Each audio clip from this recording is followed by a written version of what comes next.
mahasiswa mengikuti praktek kerja atau magang yang dilaksanakan pada lembaga-lembaga keuangan dan perbankan, termasuk lembaga regulator seperti Bank Indonesia, Otoritas Jasa Keuangan, dan Bursa Efek Jakarta. Selama 1 semester, mahasiswa menghadapi suasana bekerja yang sangat berbeda dengan suasana belajar di kampus. Tahap keempat adalah semester 8, di mana mahasiswa bertugas untuk menyelesaikan tugas akhirnya berupa penyusunan skripsi dan mengikuti kursus-kursus untuk memperoleh sertifikasi profesi. Kursus-kursus yang dimaksud meliputi General Banking 1, Manajemen Risiko, Public Speaking, dan Ekonomi Digital. Sertifikat yang diperoleh dari kursus-kursus ini akan dipergunakan sebagai sertifikat keterangan pendamping ijazah. Pada akhir mata kuliah ke Bank Sentralan, setiap mahasiswa berkunjung ke kantor-kantor perwakilan Bank Indonesia selama 2 minggu. Di kantor Bank Indonesia tersebut, mahasiswa memperoleh penjelasan tentang praktek pelaksanaan tugas-tugas Bank Sentral yang meliputi pengendalian moneter dan sistem pembayaran. Kerja praktek terkait dengan kegiatan operasional keuangan dan perbankan dilaksanakan selama 4 bulan pada 20 bank umum, baik konvensional maupun syariah. Selain itu, mahasiswa juga dapat memilih untuk Mohon melakukan perhatian, pada lembaga keuangan lain. Acara akan kami mulai. Kami informasikan bahwa host akan menonaktifkan mikrofon selama acara berlangsung, dan kami himbau pada para hadirin mohon untuk tetap menonaktifkannya agar kualitas audio selama kuliah umum berlangsung dapat terjaga dengan baik. Terima kasih.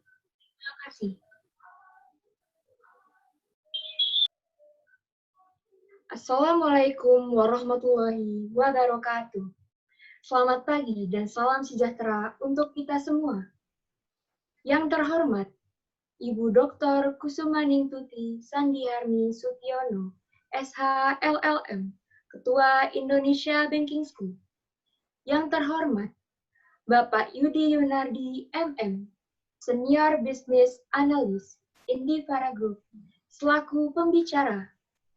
Ibu Ana Sardiana, SIP, MSI, selaku moderator.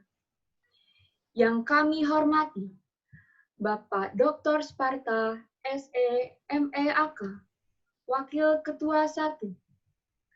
Bapak Gatot Sugiono, SE, MBA, Wakil Ketua 2. Ibu Nuri Wulandari, SE, MSc, Wakil Ketua 3. Yang kami hormati, Bapak Dr. Bambang Budijana, SE, MSc, Kepala Prodi Manajemen Keuangan dan Perbankan Syariah. Bapak Dr. Erik Wijaya, SE, Kepala Prodi Manajemen. Ibu Dr. Wiwi Idawati, SE, MSI, AKCA, Kepala Prodi Akuntansi. Yang kami hormati, Bapak Ibu dosen, serta rekan-rekan mahasiswa yang kami banggakan. Pertama-tama, marilah kita panjatkan puji syukur kehadirat Allah Subhanahu wa Ta'ala yang telah memberikan rahmat, taufik, dan hidayahnya kepada kita semua, sehingga kita dapat hadir untuk mengikuti kuliah umum yang diselenggarakan oleh Himpunan Mahasiswa Syariah Indonesia Banking School dengan tema Inovasi Melalui Design Thinking. Sebelum memulai acara, kenalkan saya, Nabila Syariah 2018, untuk membacakan susunan acara hari ini. Sebagai berikut. Acara pertama, menyanyikan lagu Indonesia Raya. Acara kedua, pembacaan doa. Acara ketiga, sambutan dari Wakil Ketua 1 Indonesia Banking School. Acara keempat, kuliah umum. Acara kelima, penyerahan sertifikat kepada pembicara dan moderator. Dan terakhir, penutup. Hadirin yang berbahagia, mengawali acara kuliah umum hari ini, mari kita dengarkan lagu kebangsaan Indonesia Raya sebagai wujud rasa cinta kita semua terhadap tanah air. Hadirin dimohon mendengarkan dengan hikmat.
Hadirin yang berbahagia, agar acara berjalan dengan lancar, hikmat, dan sukses, mari kita berdoa yang akan dipimpin oleh Saudara Fadil Budi.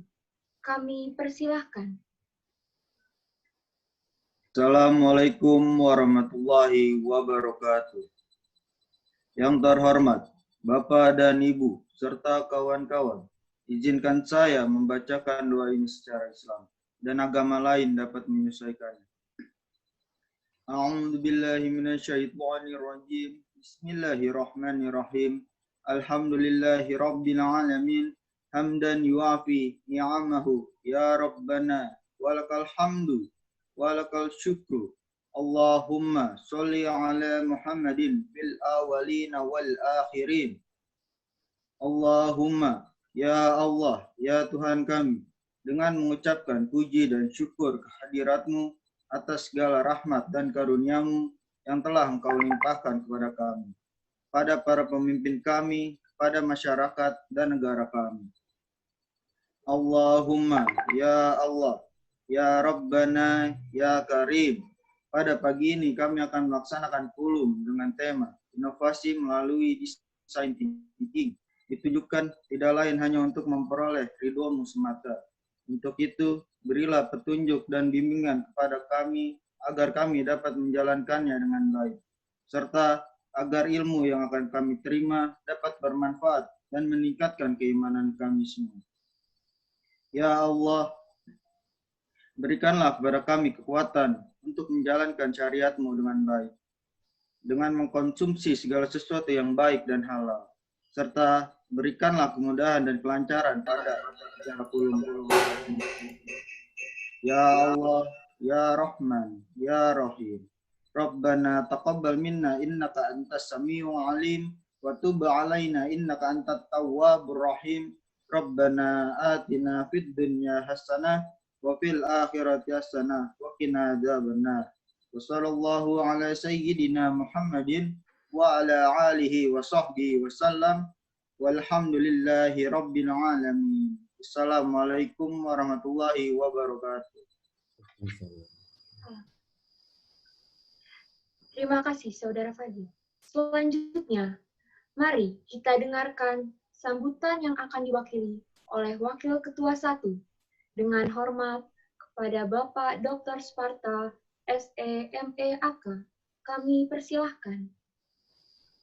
Assalamualaikum warahmatullahi wabarakatuh. Dan salam sejahtera buat kita semua. Alhamdulillah Rabbil Alamin.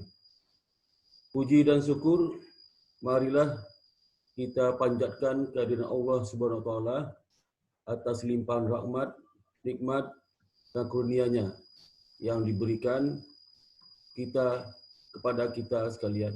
Sehingga alhamdulillah kita masih bisa berkumpul dalam acara yang akan kita laksanakan nanti.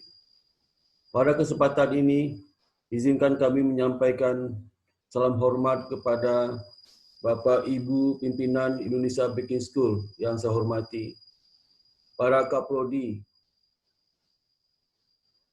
akuntansi, manajemen dan KPS, terutama kepada Bapak Dr. Bambang Budijana yang telah mengkoordinir acara ini dengan baik.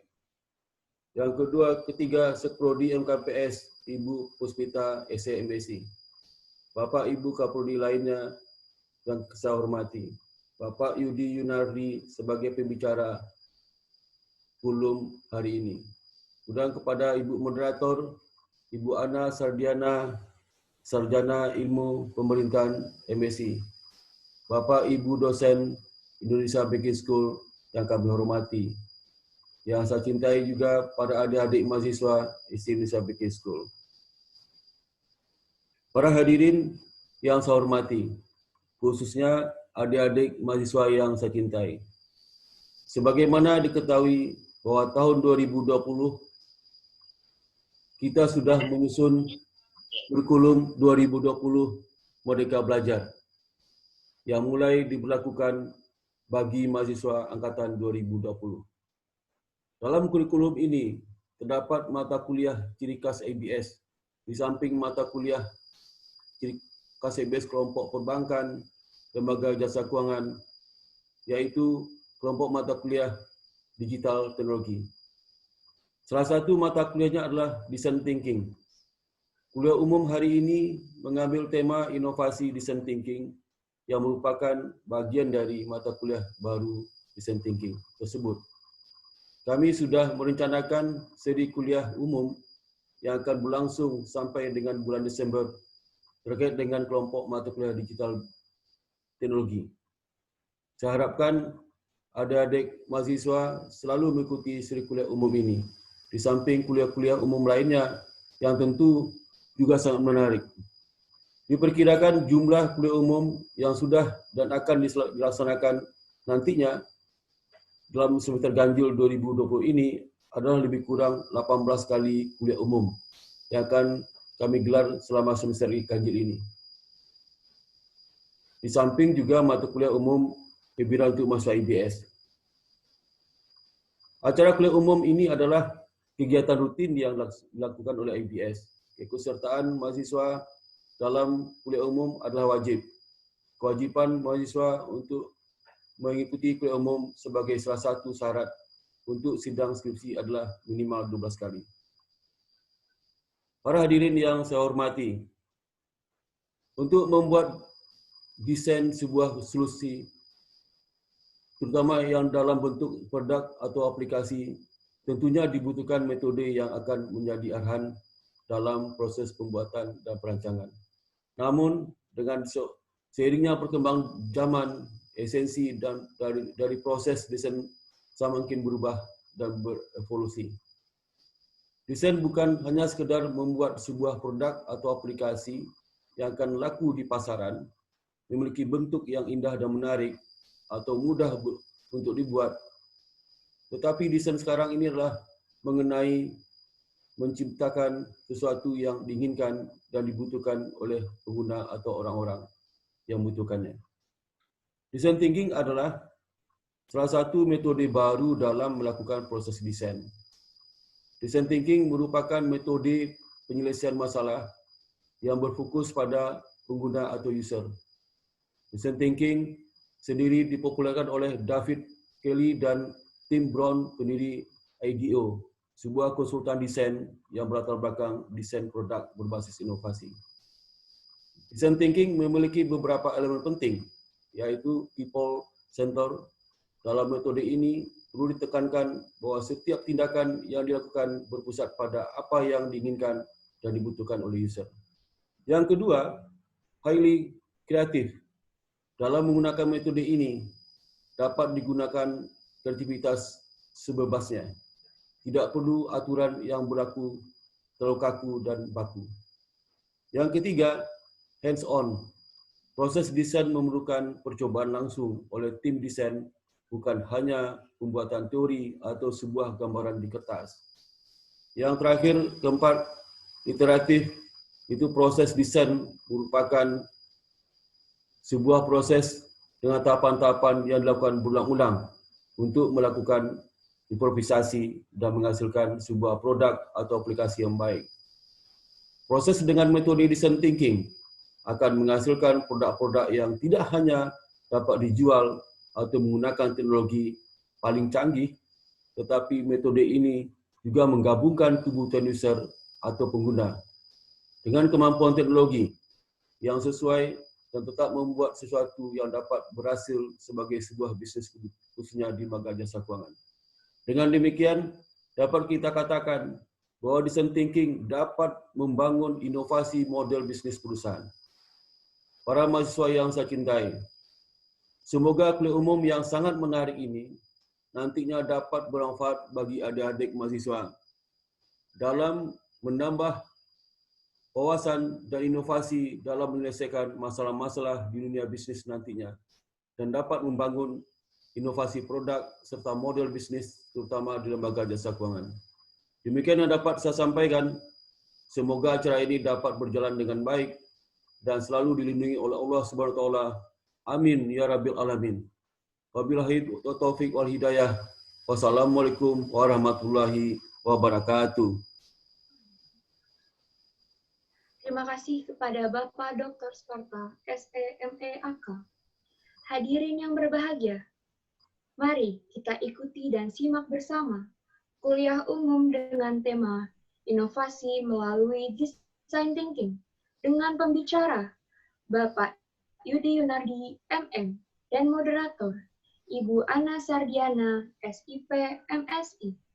Sebelumnya, akan kami bacakan CV moderator. Ana Sardiana, SIP, MSI, Pendidikan, BSc in International Relations, University of Hasanuddin, Makassar, MSc in Islamic Economic and Finance, University of Indonesia. Ongoing, PhD in Islamic Business, University of Kuala Lumpur. Saat ini, beliau aktif sebagai peneliti dan dosen tetap Indonesia Banking School, Prodi Syariah. Kepada Ibu Ana Sardiana, SIP, MSI. Selanjutnya, acara sepenuhnya kami serahkan kepada Ibu sebagai moderator.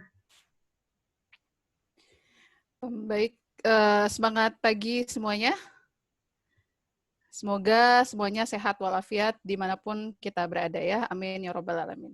Sebelumnya terima kasih kepada pembawa acara karena telah memberikan kewenangan pada saya untuk memandu kuliah umum kita pada pagi yang cerah ini. Sesuai tema utama kuliah umum kita pada hari ini, sebentar lagi kita akan bersama-sama belajar dan menimba ilmu tentang design thinking. Nah, sebagaimana kita ketahui, design thinking ini adalah salah satu soft skill yang wajib dimiliki jika kita ingin berkontribusi pada era teknologi digital saat ini. Sehingga tentu kita perlu tahu bagaimana berinovasi melalui design thinking. Dan kita patut bersyukur ya, karena pagi ini kita akan langsung menimba ilmu dari pakarnya, yaitu Bapak Yudi Yunardi. Ya, berikut akan saya bacakan CV singkat beliau. Bapak Yudi Yunardi adalah seorang expert di bidang IT dan business analyst ya. Terlihat dari kiprah beliau selama ini, di mana beliau saat ini menjabat sebagai senior business analyst di Indivara Group,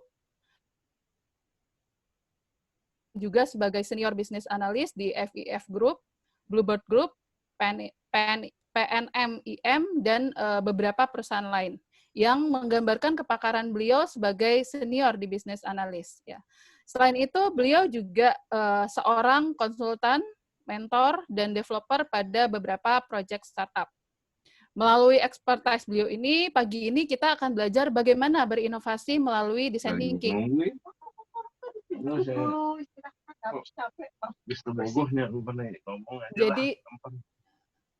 Jadi silakan disimak dengan baik apa yang akan dipaparkan oleh Bapak Yudi. Sekiranya ada pertanyaan terkait dengan materi yang akan beliau sampaikan, silakan diajukan melalui kolom Q&A dan akan dijawab oleh Bapak Yudi setelah materi selesai.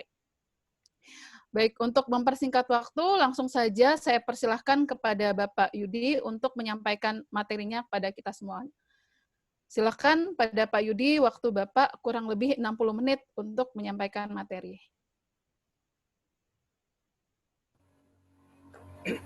Oke, terima kasih. Selamat pagi semua. Assalamualaikum warahmatullahi wabarakatuh. Waalaikumsalam warahmatullahi wabarakatuh. Ya, sesuai dengan judulnya, kuliah pagi ini adalah inovasi melalui design thinking.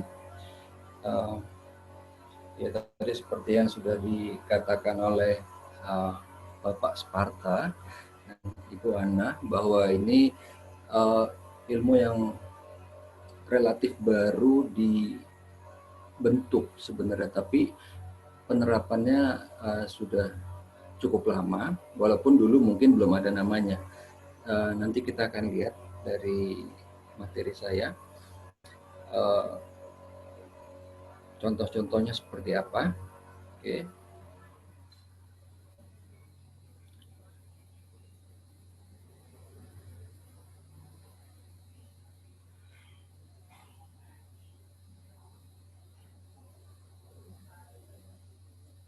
Inovasi melalui design thinking. Pertama kita lihat definisi apa itu design thinking. Design thinking itu secara simpel adalah cara masalah yang berfokus pada orang yang memiliki masalah.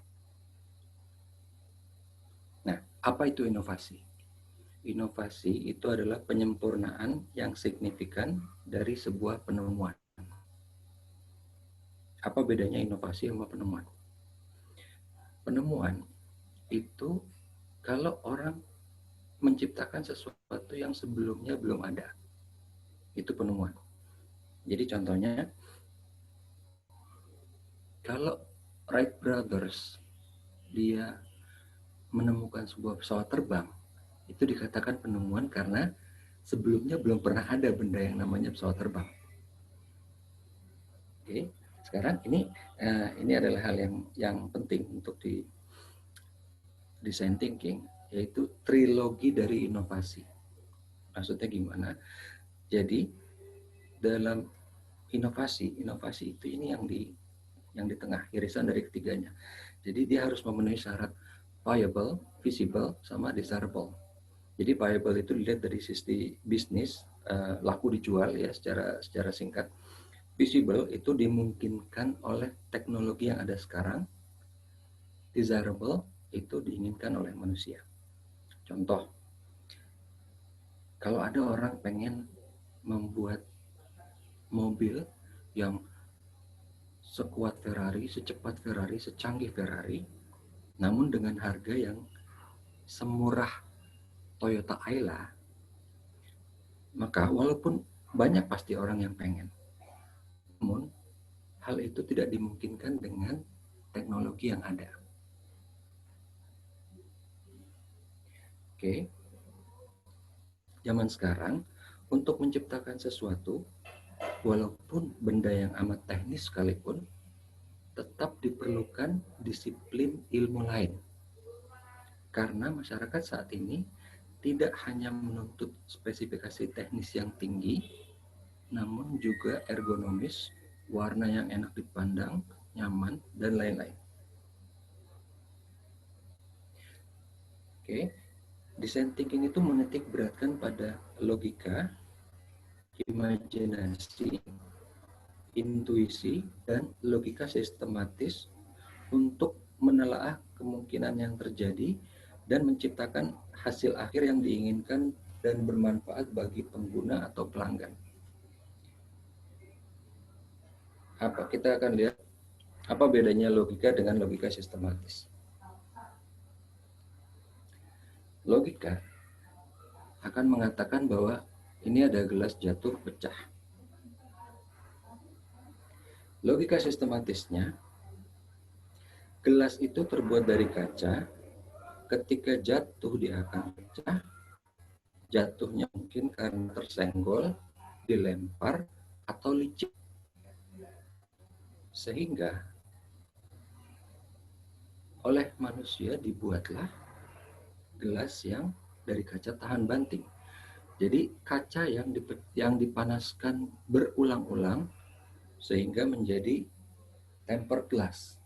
Kalau banyak mahasiswa yang punya handphone pasti tahu tempered glass biasanya dipakai untuk melindungi layar smartphone. Oke. Pola pikir dari desain tidak terfokus pada masalah, melainkan pada solusi dan tindakan yang melibatkan analisa dan imajinasi. Jadi, begitu ada masalah, yang penting itu adalah solusi dan tindakan langsung.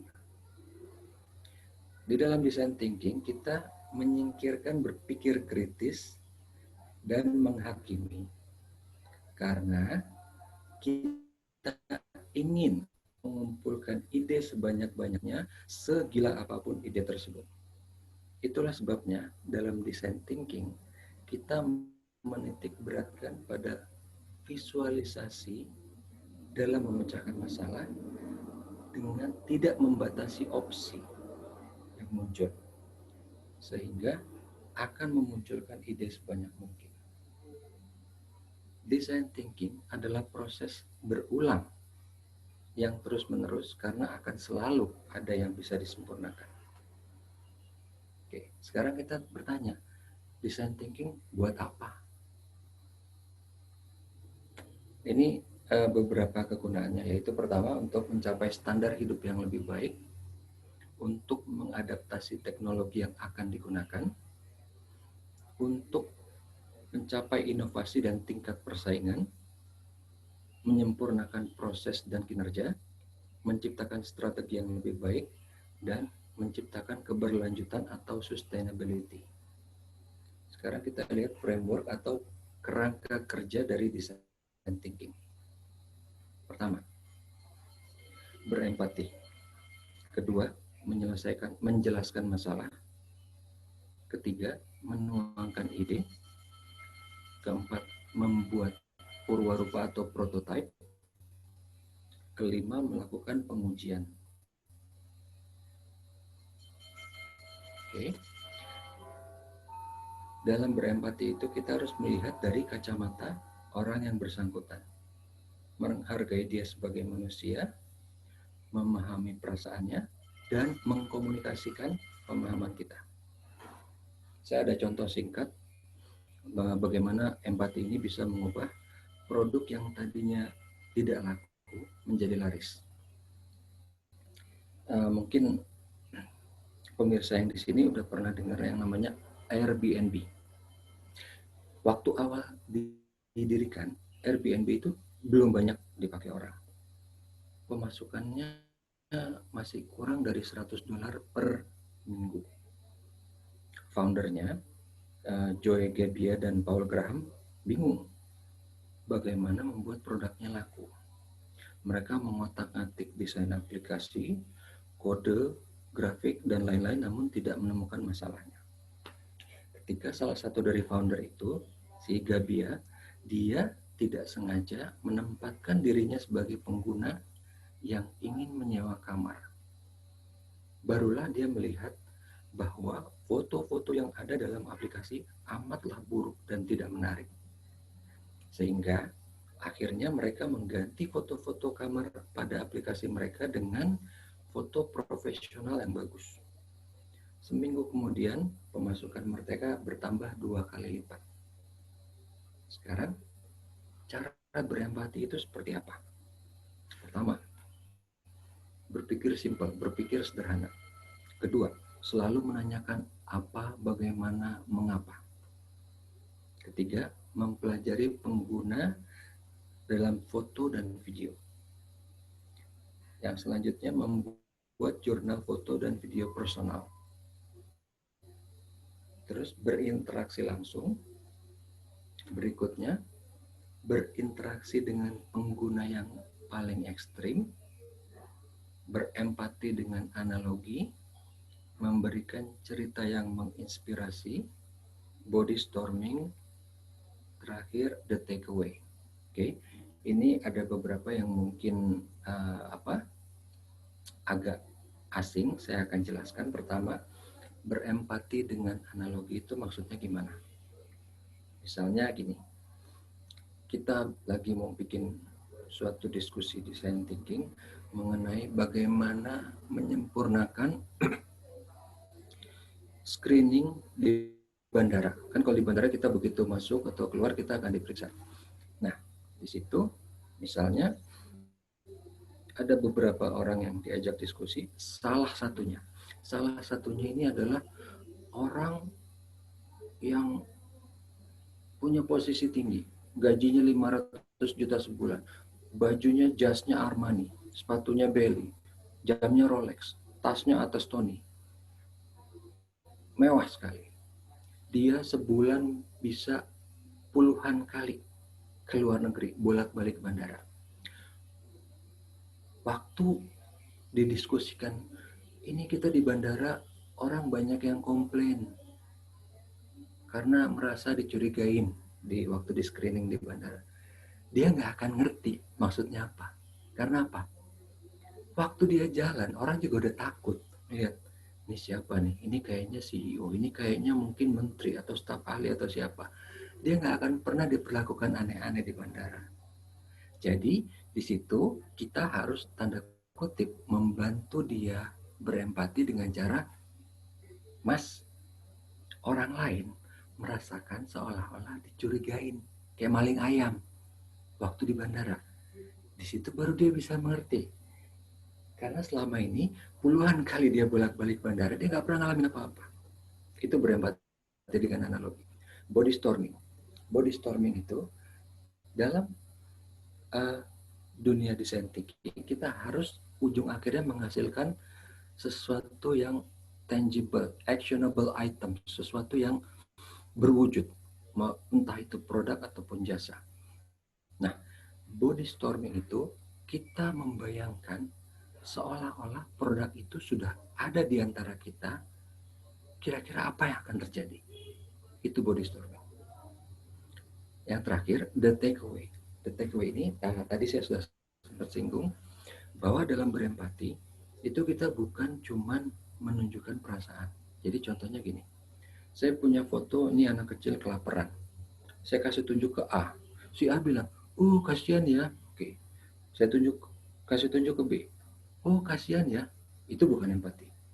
Empati itu, saya kasih tunjuk ke si A, responnya si A, saya mau tahu siapa namanya, siapa orangnya, saya akan kirim makanan. Saya kasih tunjuk ke si B, oh saya nanti mau bikin panti asuhan supaya nggak ada lagi anak-anak yang kelaparan. Jadi ada tindakan yang nyata, yang bisa dilakuin, yang akan dilakuin. Itu the takeaway. Oke. Langkah berempati dalam design thinking dengan melakukan wawancara sehingga memperoleh masukan apa yang sebenarnya diinginkan orang. Outputnya tentu hasil wawancara. Ya bisa dalam bentuk audio, video, di forum, atau email, atau apa. Menjelaskan masalah. Menjelaskan masalah itu kita melihat apa yang sebenarnya ingin dipenuhi oleh si pengguna. Dan yang penting kita menggarisbawahi kata kerja atau aktivitas ketika pengguna menceritakan masalahnya. Outputnya adalah deklarasi masalah. Menuangkan ide. Di sini kita cuma fokus untuk memecahkan masalah yang tertera saja. Ciptakan ide sebanyak mungkin. Tunjukkan ide itu kepada pengguna untuk mendapatkan masukan. Outputnya adalah sketsa dari ide dalam bentuk visual. Berikutnya, membuat purwarupa atau prototipe. Letakkan ide dalam konteks kehidupan sebenarnya. Lihat, kombinasikan dengan solusi yang sudah ada jika ada. Outputnya adalah purwarupa nyata untuk diuji. Prototipe yang nyata untuk diuji. Kemudian kita melakukan pengujian, menguji purwarupa dalam kehidupan nyata dengan pengguna sebenarnya, pelajari apa yang bekerja dan apa yang tidak. Semua masukan itu baik. Jadi mau dia marah-marah, mau dia senang, pokoknya kalau ada masukan itu baik. Dia marah-marah, itu sebenarnya bagus. Berarti dia masih mau capek-capek ngasih tahu ke kita, ini produk jelek loh. Karena lebih parah kalau dia diam aja. Dia nggak suka, tapi dia diam aja. Kita nggak punya kesempatan untuk menyempurnakan produk kita. Kembali ke menuangkan ide dan purwarupa untuk mengaplikasikan pembelajaran yang didapat. Ulangi proses sampai didapat purwarupa yang dapat memecahkan masalah sebenarnya. Outputnya adalah purwarupa akhir atau prototipe akhir. Oke, sekarang kita rangkum langkah-langkah tadi. Pertama, berempati. Kedua, menjelaskan atau mendefinisikan. Ketiga, menuangkan ide. Keempat, membuat purwarupa. Dan terakhir, melakukan pengujian. Ini bilang, design thinking adalah suatu cara yang empatik, optimistik, dan kreatif dalam menciptakan suatu masa depan. Oke. Nah, supaya lebih gampang, di sini saya akan banyak ngasih contoh. Mulai dari contoh yang simple, contoh yang iteratif, dan nanti akan ada ya semacam workshop lah. Oke, kita akan melihat penerapan design thinking dalam memecahkan masalah. Langkah pertama, berempati.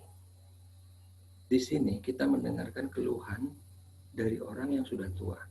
Bagaimana beliau kesulitan untuk menggunakan kursi roda apabila melewati jalanan berbatu, menuruni tangga, karena nggak bisa menggunakan kursi roda. Dan apabila kacamatanya terjatuh, harus beranjak dari kursi roda untuk mencarinya. Perhatikan bagaimana pewawancara duduk ketika menghadapi orang tua yang menggunakan kursi roda dan ikut bersila ketika menghadapi orang tua yang duduk di lantai. Yang kedua, menjelaskan masalah. Di sini kita melihat bahwa keluhan orang tua tersebut didasarkan pada keinginan untuk bisa tetap beraktivitas, bertemu orang lain, bertemu kawan lama, berbelanja. Di sini pewawancara mulai mendeklarasikan masalah. Ketiga, menuangkan ide. Tadi yang saya sudah sebut di awal, kita tidak membatasi ide. Mau segila apapun, dikeluarkan semua, dituangkan semua dalam bentuk visual. Jadi ini contohnya, ada ide bikin hovercraft untuk manula. Berinteraksi dengan banyak orang lewat virtual reality. Atau mendesain jenis tongkat baru yang lebih fleksibel. Keempat, membuat prototipe. Ingat tadi, di sini kita bikin banyak ide. Tapi tadi yang saya bilang ada yang namanya trilogi dari inovasi. Jadi apa yang dimungkinkan teknologi, harus dimungkinkan budget segala macam. Di sini akhirnya kita membuat purwarupa yang sesuai dengan trilogi inovasi tadi. Jadi saat membuat purwarupa kita harus tetap berpedoman pada trilogi dari inovasi, yaitu viable, visible, dan desirable. Dalam hal ini dilakukan dengan menggabungkan dua solusi yang sudah ada, yaitu beroda dan tongkat. Nah, begitu sudah jadi, kita akan melakukan pengujian. Ternyata di dalam prakteknya, tongkat beroda itu sering membuat penggunanya terpleset, sehingga tidak disukai. Akhirnya, berdasarkan masukan tersebut, digantilah dengan karet yang mencegah slip, sehingga membuat penggunanya tidak mudah terpleset. Oke. Nah, kalau di sini kita melihat penerapan design thinking dalam satu iterasi, satu siklus. Nanti dalam contoh berikutnya kita akan melihat bagaimana penerapan design thinking dalam siklus yang berkesinambungan dan terus-menerus dalam menyempurnakan suatu produk berdasarkan input dan kebutuhan pengguna serta aspek lain di luar teknis. Penerapan design thinking dalam nyata yaitu dalam evolusi mouse komputer. Jadi perlu kita ketahui di sini, fungsi mouse itu cuman apa sih? Cuman menggerakkan kursor yang ada di komputer. Namun, pada perkembangannya, dia memiliki berbagai corak teknologi yang berbeda-beda sesuai dengan kebutuhan penggunanya. Kita lihat pertama, tahun 68, Douglas Engelbart melakukan sebuah presentasi ilmiah dengan menggunakan sebuah alat yang dapat mengontrol kursor komputer. Alat tersebut berupa kotak kayu dengan satu tombol dan kabel pada bagian belakang. Makanya dinamakan mouse, karena kabel tersebut tikus. Kursor bisa gerak karena roda horizontal dan vertikal yang terdapat di bagian bawah mouse. Ini adalah sebuah penemuan, karena sebelumnya tidak ada benda seperti ini. Bahkan komputer saat itu belum bisa menampilkan grafis, hanya teks dan kata-kata.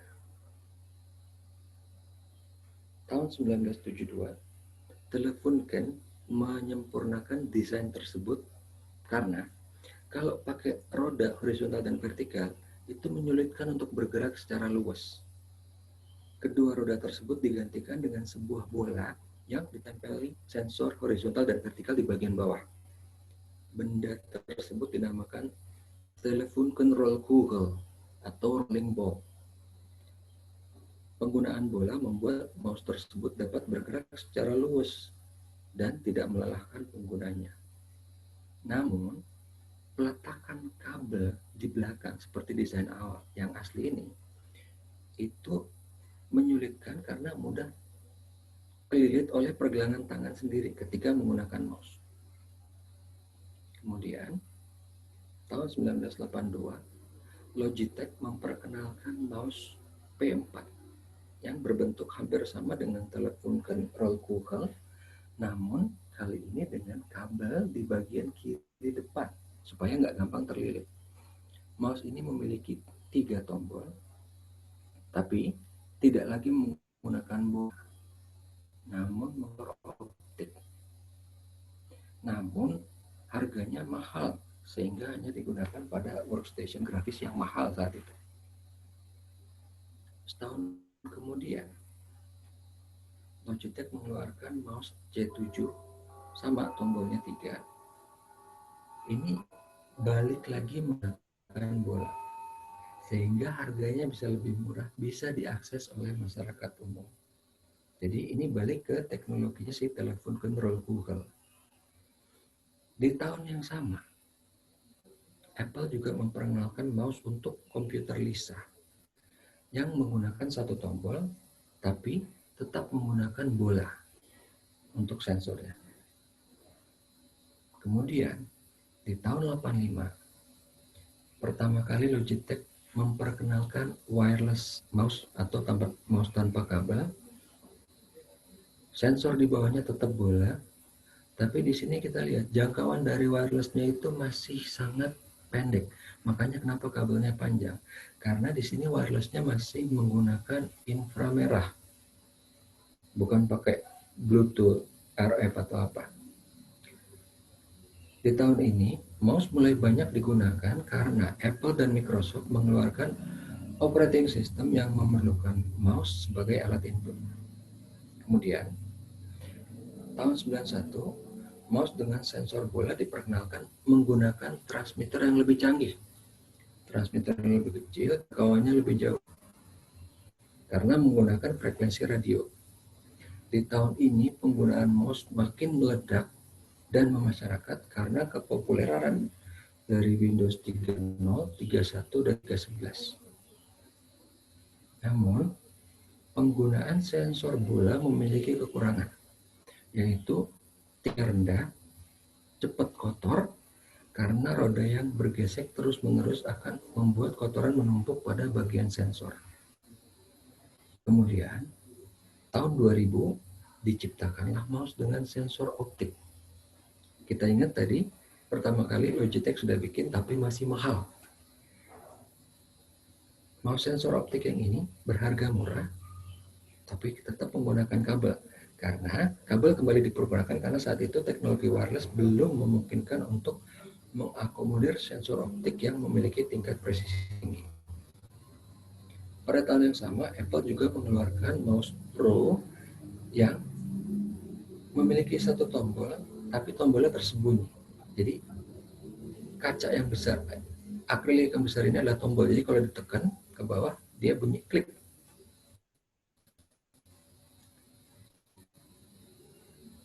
Jadi tahun 2004 ketika dunia gaming mulai meledak, diluncurkanlah mouse dengan presisi tinggi yang memiliki 4-10 tombol yang dapat diprogram untuk fungsi apapun.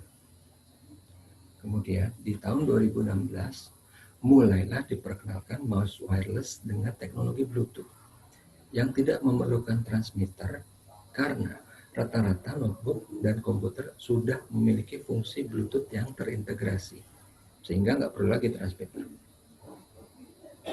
Kemudian kita balik lagi ke tahun 2003 ketika mulai diperkenalkan mouse dengan teknologi laser yang memiliki presisi tinggi untuk gaming. Jadi mouse ini bisa dipergunakan di berbagai jenis material untuk tatakannya.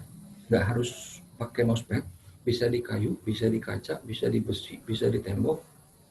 Bentuknya yang ergonomis ini memungkinkan untuk dipergunakan berjam-jam bermain game tanpa merasa lelah. Jadi di sini karena memang udah ada kebutuhannya, udah ada kejuaraan internasional untuk game-game tertentu dari tahun 2003. Di tahun yang sama, Apple meluncurkan Magic Mouse yang sangat simpel dan tipis dengan menggunakan teknologi wireless Bluetooth juga. Nah, ini yang agak unik. Tahun 2005, waktu itu sedang marak-maraknya VoIP atau Voice over Internet Protocol, yaitu menelpon interlokal dan internasional dengan biaya lokal. Sony memperkenalkan mouse yang bisa digunakan untuk menelpon VoIP. Mouse ini nggak sukses karena memiliki kekurangan yang signifikan, yaitu ketika sedang digunakan untuk menelpon, mouse ini nggak bisa dipakai. Padahal orang kalau di depan komputer biasanya dia perlu pakai komputer itu. Entah dia mau nelpon bosnya atau dia ditelepon bosnya, dia mau nunjukin dokumen atau apa. Mouse ini nggak sukses. Di tahun 2007, karena perkembangan dari HTPC atau Home Theater Personal Computer, di mana orang mengoperasikan komputer dari jarak jauh sambil duduk di sofa. Jadi nggak ada tatakan dia mau pas. Diciptakanlah mouse yang tipis, yang bentuknya kayak remote, dan dapat mendeteksi pergerakan tangan dengan sensor gyroscope. Produk ini dinamakan Logitech Mouse Air. Tahun 2009, Logitech terus mengeluarkan mouse dengan performa tinggi untuk mengakomodir dunia gaming yang terus meningkat. Mouse dengan performa tinggi, tingkat akurasi tinggi, walaupun harganya mahal, tapi laku di pasaran. Desain yang kita lihat nggak terlalu banyak berubah dari desain di tahun 2003. Penggunaan mouse gaming ini menjadi makin lumrah karena kesuksesan dari Microsoft dengan Project DirectX-nya, sehingga memudahkan pengguna bermain game di operating system Windows 95 ke atas. sebuah mouse yang tugasnya cuma menggerakkan kursor di layar, ternyata memiliki banyak aspek lain, yaitu ergonomis, akurasi, penggunaan tanpa tata. Seorang pebisnis, walaupun dia mampu beli mouse gaming yang mahal, tapi dia nggak akan mungkin melakukannya. Karena kebutuhan dia itu adalah mouse yang bentuknya simple, yang nggak terlalu serem kelihatan sama klien, dan mudah dibawa kemana-mana. Kalau seorang gamer pemula, dia mungkin pengen beli mouse gaming wireless yang bagus, yang harganya di atas 2 juta. Namun, karena tidak memiliki kemampuan finansial, akhirnya dia memilih mouse gaming dengan bentuk yang sama tapi pakai kabel. Oke. Selanjutnya kita akan lihat ke benda atau produk yang nggak nyata karena bentuknya software. Kita lihat di sini gimana evolusi dari Microsoft Word. Software yang kita udah sangat akrab. Oke, pertama-tama sebelum kita melihat ke Microsoft Word yang Windows, kita lihat dulu versi pertama dari si MS Word ini waktu di DOS. Pada saat itu aplikasi apa saja yang menjadi pesaing MS Word pada operating system MS-DOS. Sebenarnya saat itu si Microsoft Word ini udah bisa dibilang cukup canggih karena bisa menampilkan tulisan tebal dan garis bawah, strike through, tulisan miring, semuanya udah bisa kelihatan. Padahal operating system MS-DOS itu masih berbasis teks. Jadi kalau ada aplikasi yang bisa kayak gini, itu udah bisa dibilang canggih. Karena aplikasi yang populer saat itu, yaitu WordStar, dia nggak bisa nampilin grafis. Tulisan miring cuman jadi kode di sini. Tulisan garis bawah cuma jadi kode. Sebaliknya, aplikasi yang nomor 1 saat itu, WordPerfect, bisa nampilin nggak cuma itu. Bisa nampilin persamaan matematis, bold, warna, selain warna hitam, garis bawah, sampai gambar di antara teks. Waktu itu fungsi ini masih canggih. Masih dibilang canggih. Karena apa? Karena operating system DOS itu basisnya masih teks. Belum bisa grafis, tapi aplikasi ini bisa. Kemudian, kita lihat MS Word yang pertama di Windows, versi 1.0. Diluncurkan tahun 89, masih sederhana. Tapi di sini pesaingnya dia nomor 1 siapa? Kalau tadi WordPerfect, kalau di sini pesaingnya nomor 1 itu adalah Ami Pro. Di Ami Pro ini kita lihat dia udah ada icon-icon. Udah ada icon-icon untuk shortcut dari fungsi. Kemudian apa yang dilakukan MS Word? Gak jauh sesudah itu, versi 1.1. MS Word udah mulai menampilkan icon, walaupun bentuknya masih sederhana, karena waktunya nggak sempat. Nah, yang berikutnya perkembangan yang lebih revolusioner itu adalah Word versi 2. Di Word versi 2 ini sudah menampilkan icon-icon yang berjejer rapi di baris atas. Di saat itu, Microsoft benar-benar serius menggarap icon-icon ini. Gimana caranya? Dia ngebajak desainer grafis dari Apple untuk membuat desain icon yang simple, mudah dimengerti dengan efek 3D. Bahkan, desain icon ini bertahan sampai 5 tahun dan menjadi ciri khas dari MS Word dan memberikan kesan yang mendalam bagi penggunanya. Pesaing utamanya si MS Word ini yang dari DOS, si WordPerfect, dia telat ngeluarin versi untuk Windows. Di tahun yang sama, dia bentuknya masih kayak gini. Bentuknya masih sama dengan Word versi 1. Jadi, si WordPerfect yang tadinya nomor 1 ini akhirnya harus kalah karena terlambat untuk masuk ke dunia Windows. Kemudian di versi berikutnya, MS Word ini tetap mempertahankan serangkaian icon yang di baris atas. Karena memang mendapatkan sambutan yang positif dari pengguna. Tapi MS Word nggak berhenti sampai di situ. Dia tetap berusaha menyempurnakan aplikasinya dengan penyempurnaan hal kecil kayak ini, tip of the day, yang muncul ketika pengguna mulai menjalankan aplikasi. Jadi ini emang diperuntukkan untuk pengguna baru supaya bisa tahu ini loh MS Word bisa apa aja, bisa ini, bisa ini, bisa ini. Kemudian yang berikutnya lahirlah MS Word 97. Icon yang di atas masih sama. Jadi dari tahun 92 desainnya nggak berubah. Namun kali ini penyempurnaannya itu adalah berupa clipper yang merupakan alat bantu interaktif. Di versi ini, MS Word sudah memiliki fitur yang amat sangat banyak, sehingga banyak pengguna yang nggak tahu. Clipper akan memberikan saran tentang fitur apa yang sebaiknya digunakan ketika pengguna sedang melakukan sesuatu yang spesifik. Atau, bahkan pengguna dapat langsung menulis pada Clipper untuk bertanya fitur apa yang ingin digunakan. Kemudian, Clipper akan memberikan langkah-langkah jelas bagaimana mengakses fitur tersebut. Si Clipper ini banyak dibicarakan orang, karena selain banyak yang merasa terbantu, banyak juga yang kesel. Karena Clipper ini benar-benar kepo gitu, kayak pengen tahu aja apa yang pengen dilakuin orang. Lihat aja dari tampangnya nih.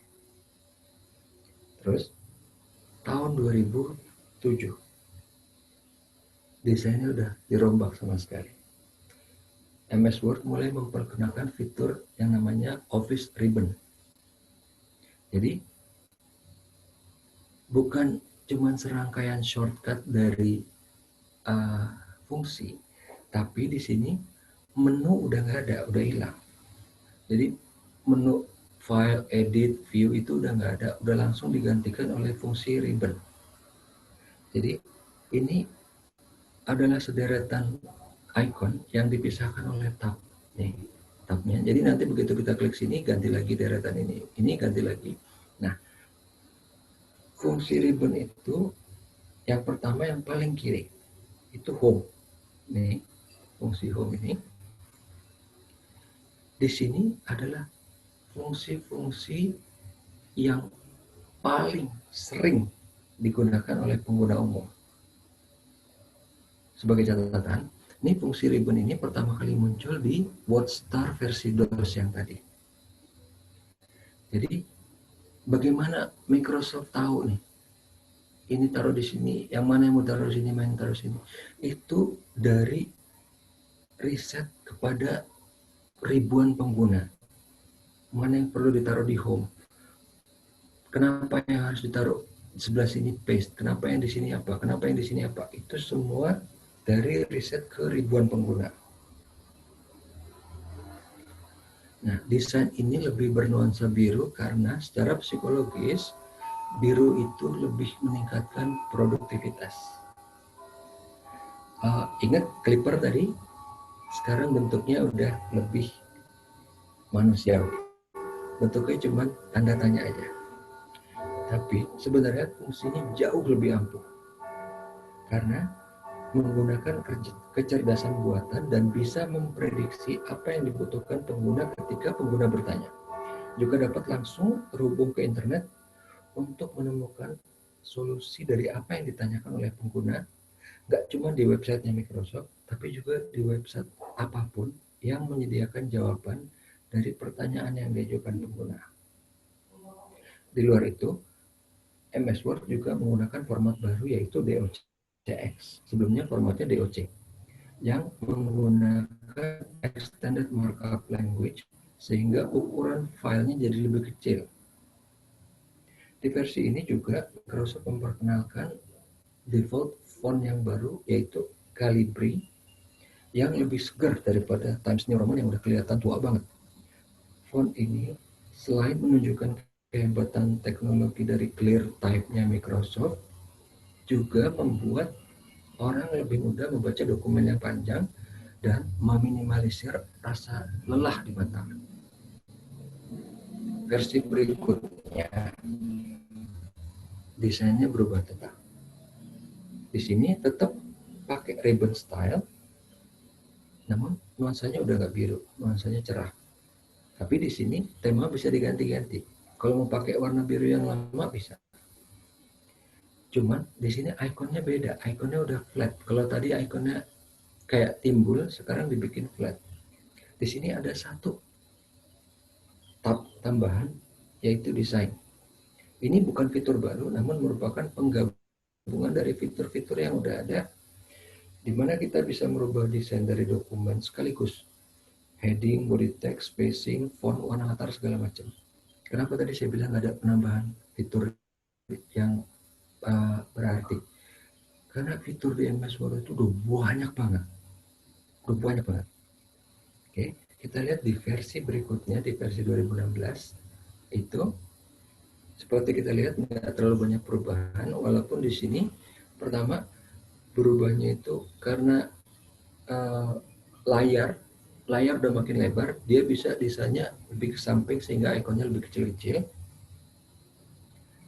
Di sini, kalau kita masih ingat tadi pesaingnya dia nomor 1, WordPerfect. Jadi di MS Word dari versi yang terakhir sampai yang dulu, di versi terakhir ini wajar dia bisa buka filenya Word, filenya Excel, PowerPoint, segala macam, sekeluarganya dia lah. Tapi dia tetap mempertahankan kompatibilitas, dia bisa buka filenya WordPerfect. Padahal kompatibilitas dengan si Ami Pro dengan pengolah kata yang lain udah lama ditinggalkan. Versi Word yang lama dulu bisa sempat buka Ami Pro, bisa buka Samna, Word Pro, segala macam bisa. Tapi udah ditinggalkan. Sampai di versi terakhir yang dipertahankan masih WordPerfect.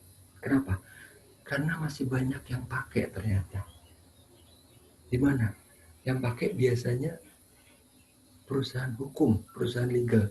Mungkin karena kebetulan orangnya orang-orang jadul kali ya, yang susah pindah atau gimana, tapi MS Word tetap ya. Karena tahu masih banyak yang pakai, itu masih disupport. Di sini juga ada fitur tambahannya, yaitu namanya navigation. Navigation ini sangat berguna untuk berpindah secara cepat di dokumen yang panjang dan rumit.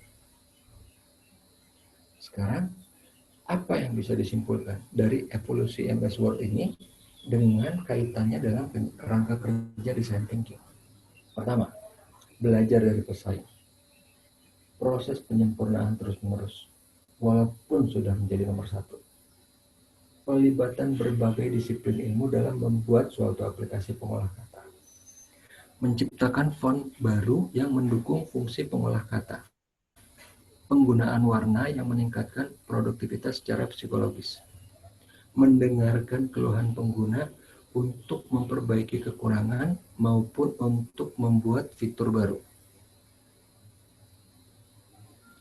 Nah, kita lihat contoh berikutnya. Kalau tadi software, kita balik lagi, sekarang kita lihat penerapan design thinking dalam kehidupan nyata untuk evolusi dari tablet komputer. Kata tablet itu sendiri baru akan muncul tahun 2000 yang dipopulerkan oleh Microsoft. Kita lihat pertama, tablet pertama yang ada di dunia itu adalah tahun 87.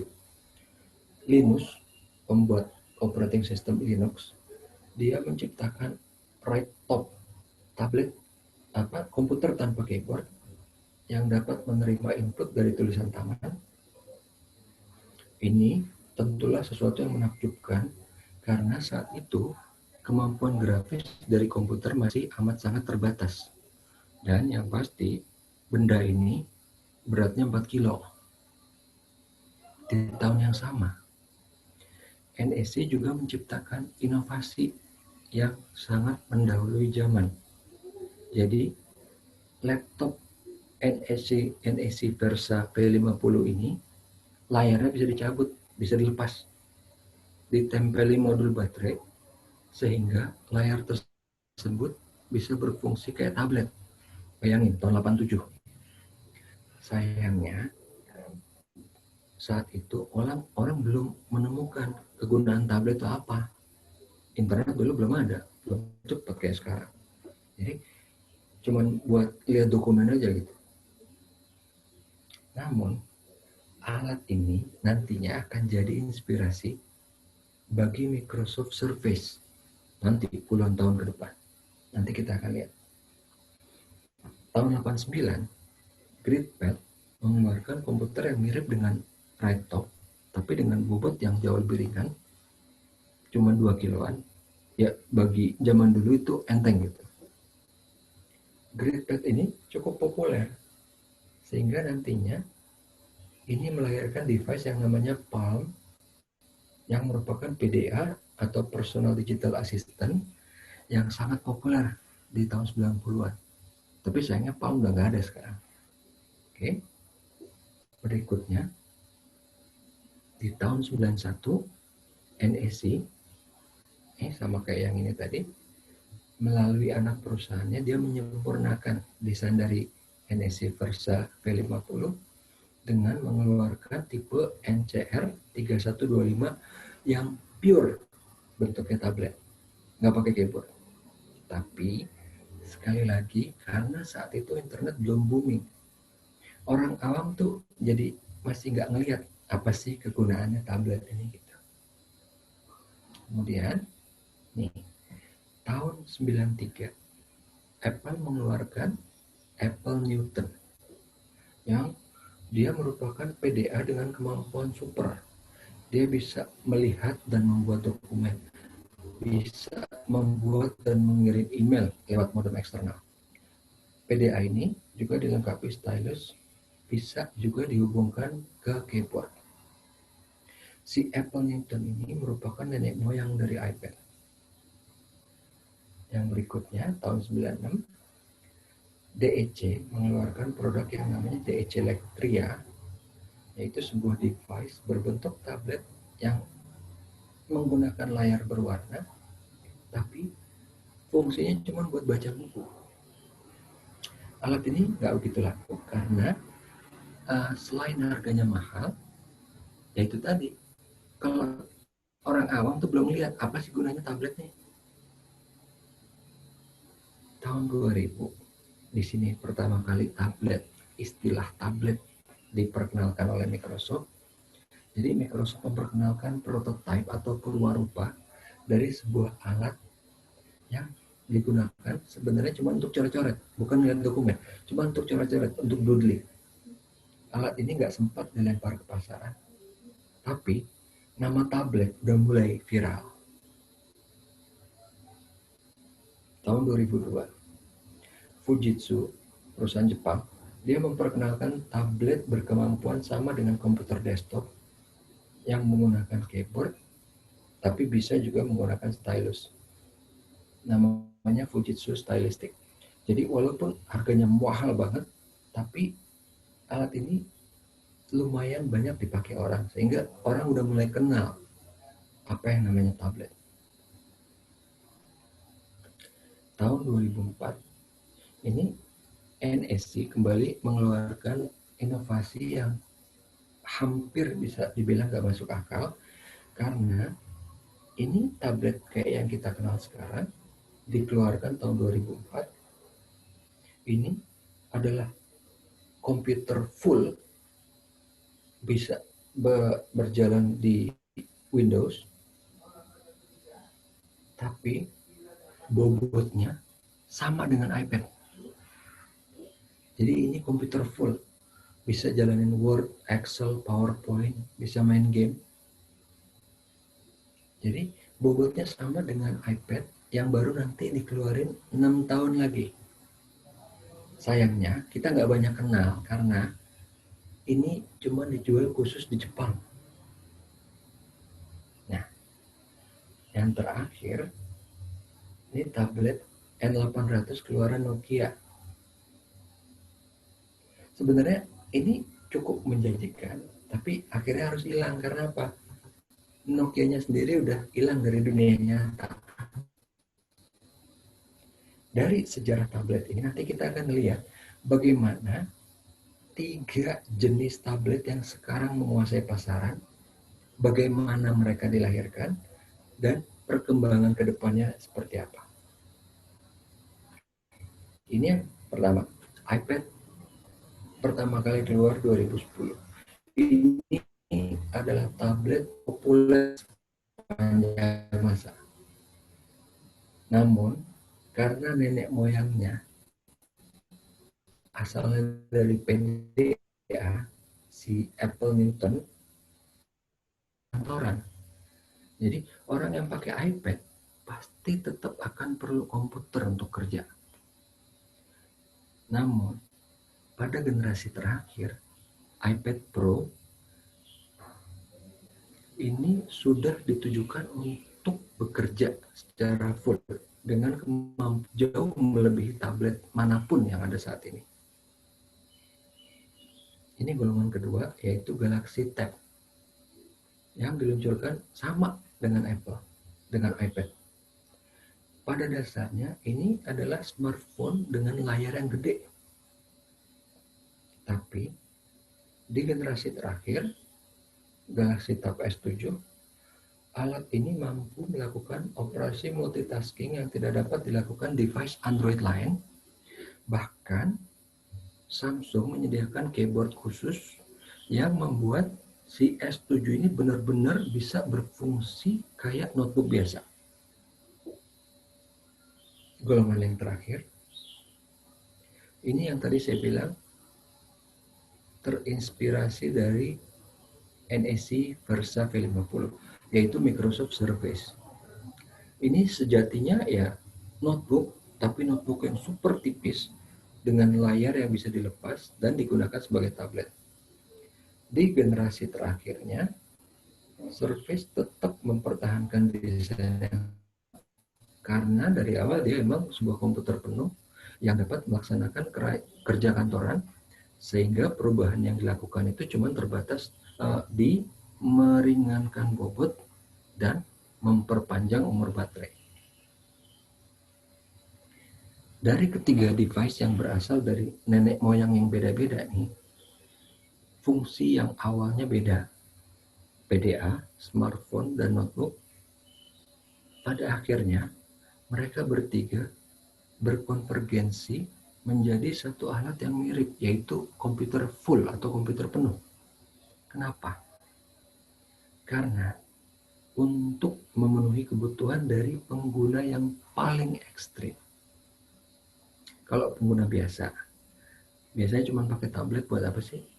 Browsing, baca buku, ya mungkin main game lah dikit-dikit.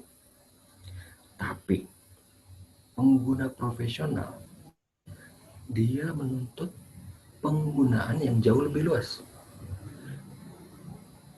Baca email, balas email, melampirkan file dalam email, connect ke jaringan, terhubung ke printer, bertukar data lewat flash disk, browsing untuk riset, demo aplikasi untuk klien, dan semuanya dilakukan minimal 8 jam sesuai jam kantor. Karena kan rata-rata ya orang kantor kan jam 9 sampai jam 5, jam 8 sampai jam 7, atau jam ya pokoknya rata-rata 8 jam lah tuntutannya dari si orang kantor ini.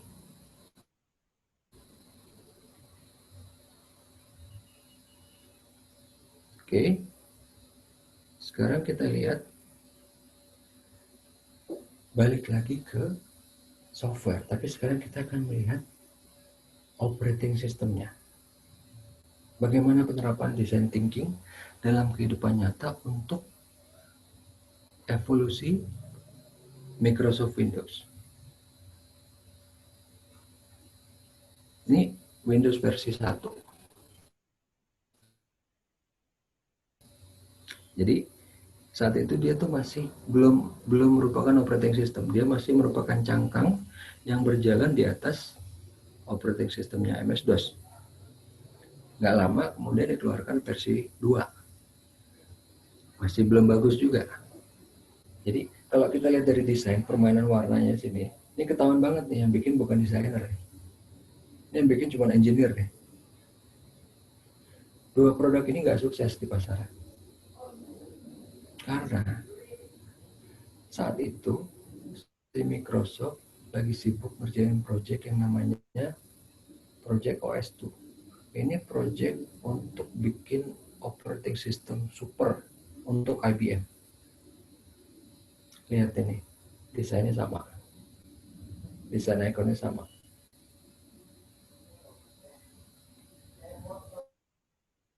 Banyak orang mengira bahwa si Windows itu niru operating system dari Apple.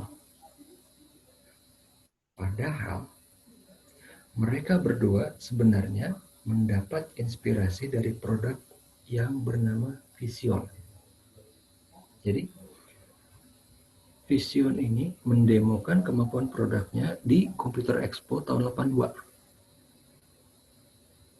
Saat itu si Bill Gates sama Steve Jobs, jadi petingginya si Microsoft sama Apple, datang ke demo itu. Semua yang hadir saat itu bukan cuma takjub sama tercengang, tapi mereka juga ngeri. Karena mereka berkali-kali hadirin yang di situ perlu diingatkan bahwa ini bukan video. Ini bukan video yang direkam, ini bukan special effect. Ini program komputer yang jalan di komputer. Jadi segitu hebohnya saat itu. Kemudian Microsoft mengeluarkan Windows versi 3. Nah, di sini Microsoft mulai serius bikin desainnya. Di sini dia ngebaca. Ingat tadi waktu bikin MS Word dia ngebaca desainer dari Apple, desainer yang sama disuruh bikin icon-iconnya si MS Windows versi 3. Namanya desainernya Susan Kare. Dan ini terbukti efektif membuat Windows 3 itu menarik perhatian dan sukses di pasaran. Setahun kemudian, Microsoft mengeluarkan Windows versi 3.1. Di sini kembali desainer itu memegang peranan. Jadi desain ikonnya walaupun berubah sedikit tapi bikin enak dilihat. Lebih 3 dimensi, lebih ada warna. Tuh. Jadi di sini desain Windows 3.1 makin sempurna dengan desain 3D yang penuh warna. Tapi di sini Microsoft Windows masih belum merupakan operating system yang penuh. Dia masih jalan di bawah MS-DOS. Satu hal yang kita ingat di Windows versi lama ini ya, di Windows versi lama ini udah ada game yang ke bawah sampai sekarang. Itu namanya game Minesweeper. Jadi game itu ternyata udah ada dari dulu. Oke, sekarang kita lihat kalau kita bandingin dengan OS-nya si Apple. Pasti ada kemiripan, karena apa? Desainnya sama. Yang dulu desain ini, itu orangnya di sini sekarang. Gitu. Jadi, selain dari ini, ada satu lagi OS yang saat itu ngetop. Yaitu OS yang namanya Amiga. OS ini ngetopnya di Inggris. Dan ngetop untuk dipakai main game. Si Microsoft nantinya akan mengambil inspirasi dari sini untuk memperbaiki Windows-nya dalam bermain game. Satu hal yang sangat membantu orang awam untuk bisa mengingat Windows saat itu, game soliter. Yang ngedesain sama desainnya sama ini. Si Susan Kare itu, dia yang desain ini nih, gambar-gambar ini.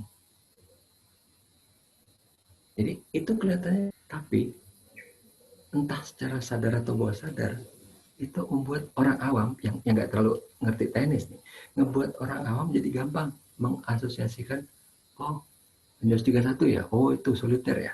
Bahkan soliter itu sampai sekarang masih ada. Walaupun di Windows terbaru udah nggak gratis. Kalau mau main harus bayar. Oke, kita lihat desain berikutnya yaitu Windows 95. Di Windows 95 ini pertama kali menitikberatkan desainnya untuk pengguna baru.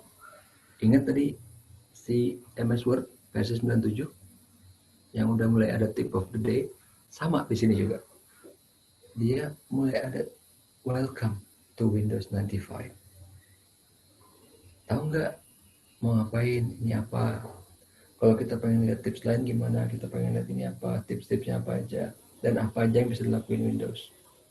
Di sini Windows juga mulai menerapkan inspirasi yang didapat dari Amiga OS tadi.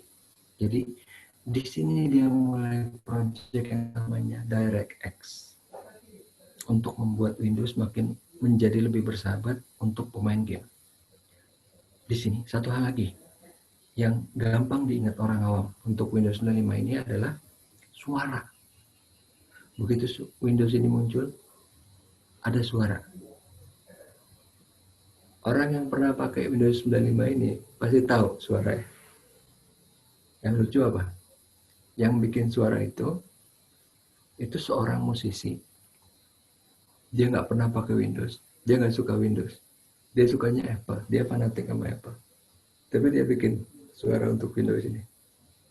Kemudian, di Windows 98, kita lihat bahwa di sini sebenarnya Microsoft itu terlambat untuk terjun ke dunia internet.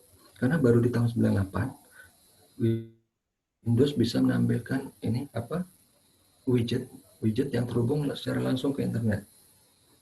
Tapi sebenarnya di belakang layar, walaupun depannya nggak banyak berubah, tapi di belakang layar itu banyak penyempurnaannya sehingga si Windows 98 ini jauh lebih stabil dibanding 95. Nah, masih ingat tadi ada OS2 yang proyeknya si Microsoft dengan IBM. Nah, waktu 98, si IBM baru nyadar bahwa Windows-nya si Microsoft ini bisa jadi ancaman buat OS2-nya IBM. Akhirnya pecah kongsi nih. Kerjasamanya diputus oleh IBM. IBM waktu itu marah dan dia bertekad, saya harus bikin si OS2 World ini menjadi OS yang paling canggih, paling superior. Dan ternyata benar. Bagi orang-orang teknis, kita semua tahu OS2 ini adalah OS yang paling superior dibanding Windows, dibanding Apple. Tapi itu semua nggak ada artinya. Karena apa? Terlambat udah ke pasaran. Semua perhatian dunia tuh udah tertuju ke Windows atau Apple. OS itu udah nggak dapat dukungan dari pihak ketiga maupun dari pengguna. Di penghujung milenium, Windows kembali menyegarkan produknya dengan Windows ME atau Millennium Edition. Jadi di sini sebenarnya ini termasuk produk yang cukup banyak dicemooh orang. Walaupun di sini di belakang layarnya banyak peningkatan, ya saya nggak akan bahas teknisnya, kita akan lihat aja luarnya, desain luarnya aja. Luarnya kita lihat penggunaan warna yang lebih lembut, biru tapi birunya lebih lembut. Yang kedua, ikonnya juga lebih dinamis. Di sini Microsoft bisa membuktikan bahwa cuma dengan facelift aja udah cukup untuk membuat pengguna baru tertarik menggunakan Windows ME. Karena warnanya tadi lebih lembut, ikonnya lebih dinamis.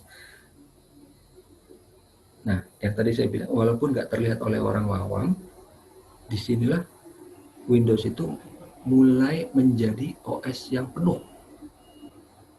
Tapi di sini dia tetap nggak meninggalkan kompatibilitas dengan DOS atau dengan OS versi sebelumnya. Ini adalah Windows XP. Ini dibilang OS yang paling sukses sepanjang sejarah peradaban manusia. Jadi ini OS yang paling banyak dipakai. Bahkan sampai terakhir kemarin itu Waktunya tinggal 5 menit ya Pak Yudi ya. Betul, oke, nggak apa-apa. Ini OS yang yang paling banyak dipakai. Jadi waktu orang udah keluarin Windows 7, Windows 7, Windows 8, ini masih paling banyak dipakai orang. Oke, di sini yang bikin viral apa? Yang bikin viral dari si Windows XP itu apa? Pertama, suara juga. Yang kedua, gambar. Orang banyak ngira kalau ini gambar adalah grafis, padahal ini sebenarnya foto. Jadi orang banyak lihat, ini foto apa ya? Ini foto di mana? Ini daerah mana? Negara mana nih? Itu yang bikin viral. Oke, ini Windows Vista yang banyak dihujat orang, tapi di sini juga banyak penyempurnaan yang baru. Di sini mulai banyak terhubung ke internet. Nah, kalau ini yang terakhir 7, di sini kalau mungkin masih ada yang pakai 7, di sini si 7 itu desainnya mulai berubah secara drastis, walaupun masih terlihat nggak terlalu berubah dari segi tombol start buttonnya ini yang berubah sejak mulai dari Vista. Nah, kita lihat ini di versi terakhir dari Windows ini, perubahan yang drastis pertama di penggunaan yang friendly untuk layar sentuh. Yang kedua, tombol start button udah nggak ada. Tapi ini membuat pengguna protes karena apa, nggak familiar lagi gitu, start button nggak ada. Akhirnya di Windows 10 itu diadain lagi. Tapi di 2 versi Windows terakhir ini, Microsoft makin banyak terkonek ke internet, dan yang paling penting, dia mulai jualan software sama kayak si Play Store-nya Google dan App Store-nya Apple. Nah, ini yang terakhir ya. Kalau dulu Microsoft pemasukannya paling banyak dari Windows. Sekarang tahu nggak dari mana? Udah bukan dari Windows lagi. Jadi sebagian besar pemasukannya itu adalah dari bisnis cloud. Gitu. Jadi di Windows-nya dia udah mulai tinggalkan. Terakhir adalah dari bisnis cloud. Oke? Di sini nanti kalau misalnya ada pertanyaan, sebenarnya saya masih punya banyak contoh, termasuk dari dunia banking atau apa, kalau nanti ada yang mau ditanyakan, atau kalau misalnya nanti masih ada waktu, kalau kita mau, ini juga ada workshop tentang bagaimana nantinya desain thinking ini bisa digunakan kalau di kehidupan kampus atau apa. Tapi kalau untuk yang si ini udah selesai, coba sebentar saya tutup dulu.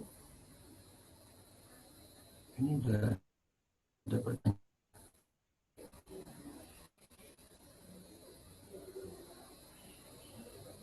Oke, ini saya boleh mulai jawab pertanyaan ya? Sudah selesai Pak materinya. Oke. Ya, sudah baik. selesai. Boleh kalau mau langsung dijawab silakan Pak. Dalam design thinking, empati sangat penting untuk proses yang lalu bagaimana metode yang efektif agar orang dapat memiliki rasa empati? Ya, jadi gini, tadi di presentasi saya sudah sebutkan. Pertama, sebentar ya.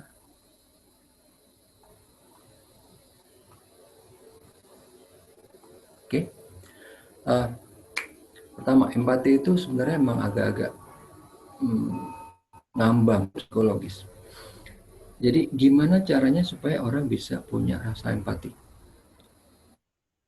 Dari langkah yang tadi saya bicarakan, yang paling penting pertama, orang itu harus bisa memikirkan kalau saya di posisi dia seperti apa. Kalau saya di posisi dia seperti apa. Jadi memang yang empati itu ada orang yang memang bakat, tapi untuk orang yang bakat bisa dilatih, ada caranya. Caranya itu yang tadi saya bilang, bahwa dia harus bisa memikirkan perasaan orang lain itu seperti apa. Caranya dengan itu tadi, berpikir yang simpel. Berpikir yang simpel. Misalnya gimana ya? Misalnya yang paling bang tukang sampah deh. Tukang sampah. Jadi kan kalau kita sering misalnya ngeliat, oh itu ada orang yang tiap hari ngambilin sampah di rumah gitu ya misalnya. Kita bilang kan, oh ya udah biasa aja kok, ya kan dia udah dibayar, ngapain kita bilang terima kasih, misalnya kan dia dibayar. Tapi di sini kita bayangkan kalau kita jadi dia, kira-kira enak nggak kalau kita dihargai? Walaupun, tapi pasti akan lebih enak kalau dia menerima sesuatu yang kayak sesuatu appreciation, penghargaan gitu.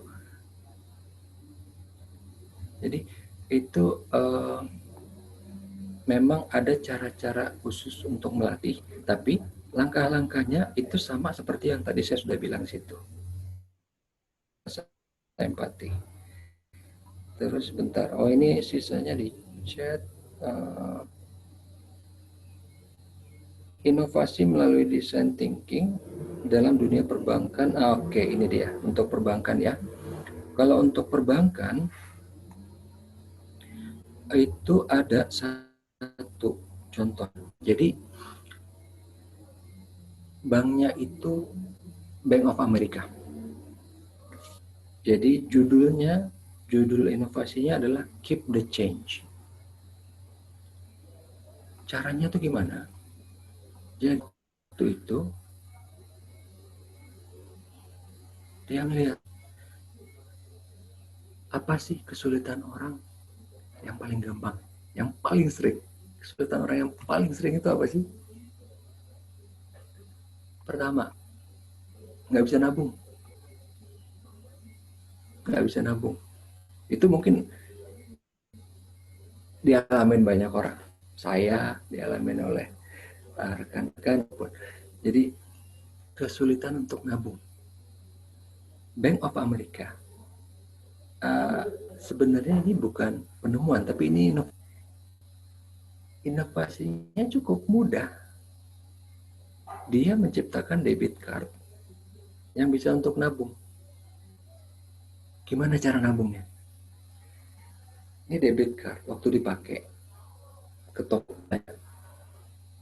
Rata-rata kan kalau belanja angkanya, misalnya contohnya beli permen harganya 23.000, 23.000. Ini sama si programnya si Bank of America itu dibuletin ke atas. Dibuletin 5.000 atau jadi 30.000. Dibuletin ke atas. Sisanya langsung ditransfer otomatis ke rekening yang kesimpan. Jadi nanti di akhir bulan, di akhir minggu, di akhir bulan, di akhir tahun, si pengguna ini kaget. Gue punya tabungan segini. Itu produk termasuk laku waktu itu. Karena apa? Orang yang tadinya mikir, aduh gue nggak bisa nabung nih, aduh duit gue habis nih.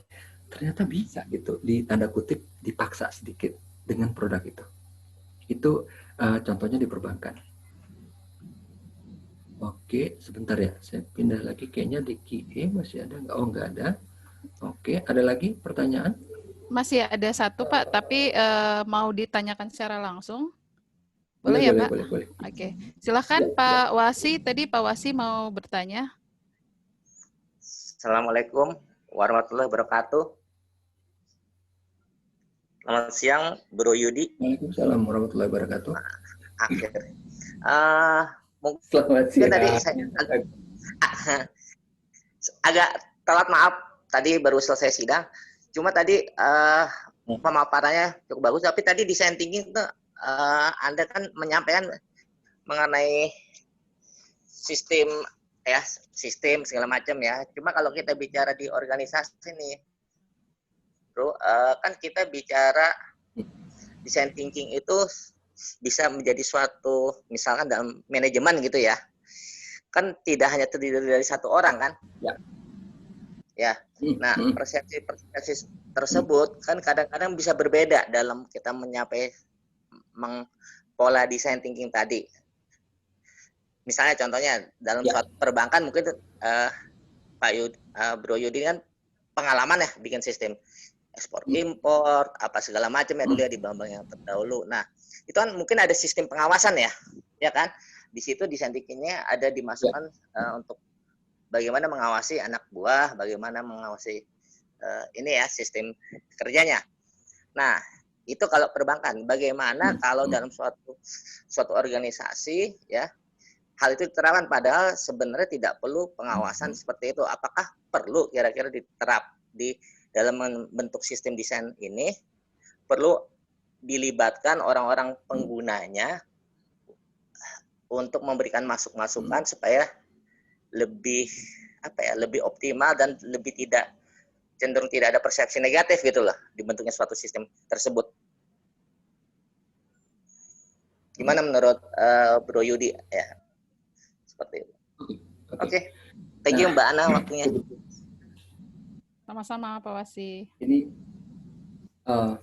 pas banget dengan ada satu contoh yang sedih ya, yang tadinya saya nggak enak mau sampaikan, tapi ini sangat berhubungan dengan pertanyaannya Pak Wasi. Intinya sebelum saya ke contoh, design thinking itu harus dimulai dari atas ke bawah. Ya, sekali lagi, harus dari pimpinan ke bawah. Kenapa? Saya akan kasih contoh, ini pengalaman yang menyedihkan dengan design thinking. Beritanya udah ada, tinggal dicari di Google. Wali kota Sulawesi Selatan, Makassar, dia menerapkan design thinking untuk mengatasi kemacetan. Jadi saya nggak akan panjang lebar bla bla bla. Dia intinya pengen bikin kayak Jaklingko di Jakarta, tapi dengan mobil yang canggih, yang bagus. Mobilnya itu bukan mobil minibus, tapi mobil yang sedikit lebih besar, tapi lebih kecil dari dari Metro Mini.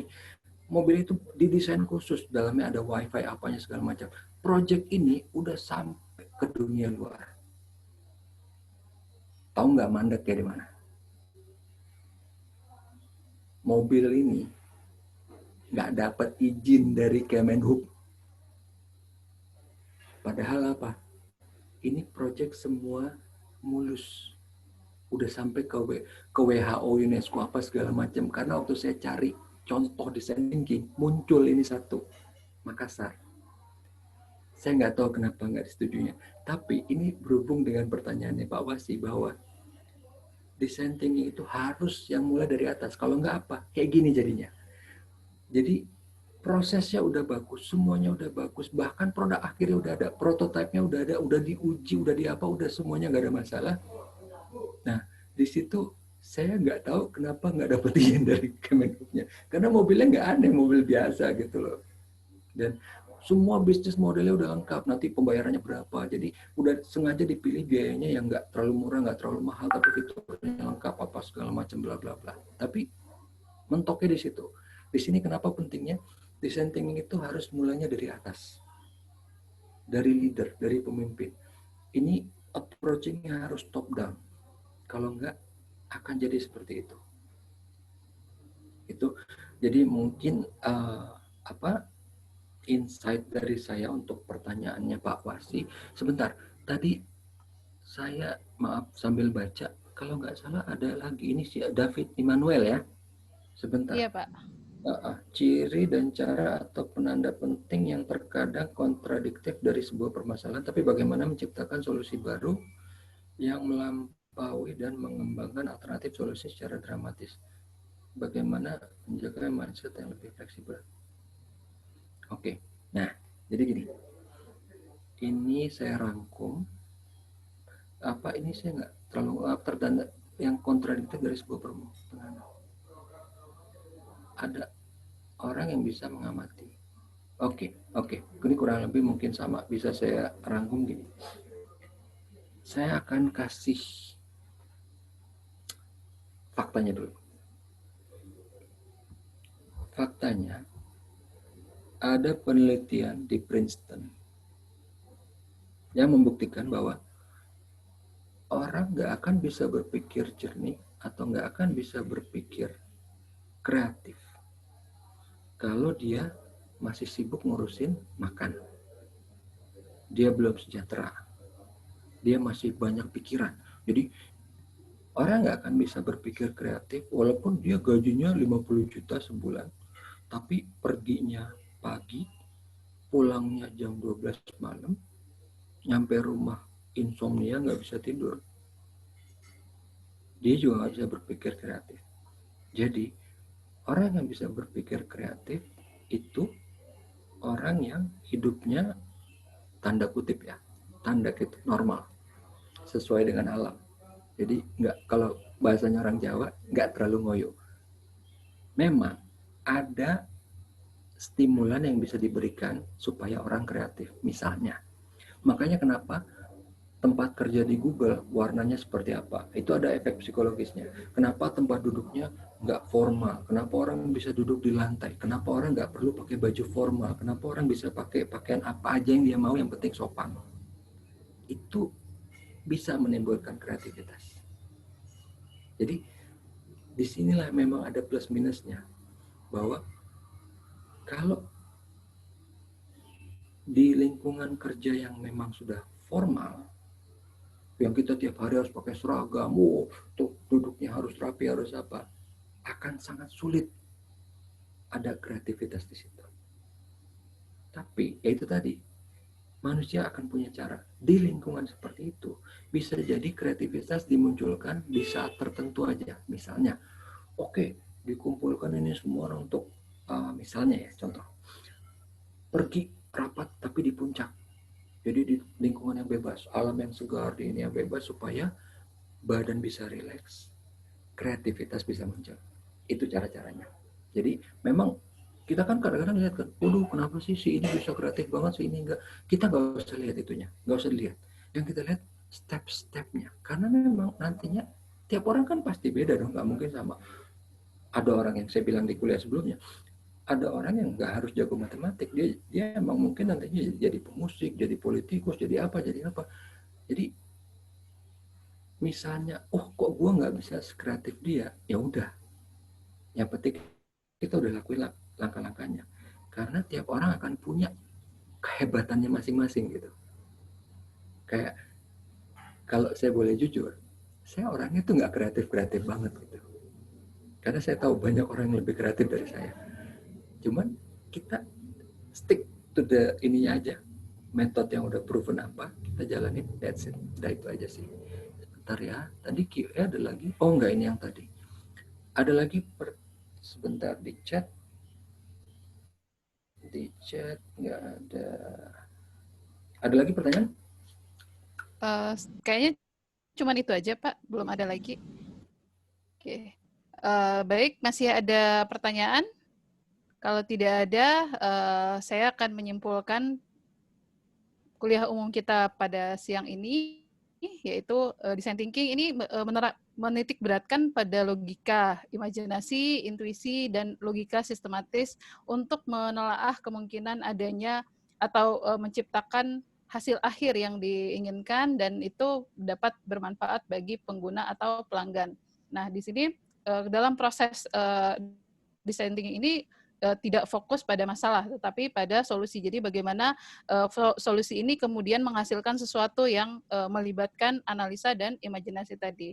Nah, secara umum ini ada beberapa tahap dalam menerapkan design thinking yang dengan tahapan tersebut kita dapat berinovasi. Tahap pertama tadi berempati, kemudian dari proses berempati ini kita bisa menjelaskan bagaimana masalahnya, ya. Kemudian dari masalah itu kita menemukan inspirasi, ya. Inspirasi menjadi sebuah ide, kemudian ide tersebut dituangkan dalam bentuk perwarupa yang kemudian diujikan gitu ya sebagai implementasi atau solusi dari permasalahan tadi. Nah, tahapan-tahapan design thinking inilah yang pada akhirnya menjadi sarana untuk berinovasi, sebagaimana banyak inovasi yang kita lihat dewasa ini. Ya, mungkin itu saja kesimpulan dari kuliah umum kita pada siang ini. Selanjutnya saya kembalikan kepada moderator. Terima kasih kepada Bapak Yudi Yunardi dan Ibu Ana Sardiana atas ilmu yang bermanfaat hari ini. Penyerahan e-sertifikat kepada pembicara oleh Bapak Dr. Sparta, SE, ME, AK.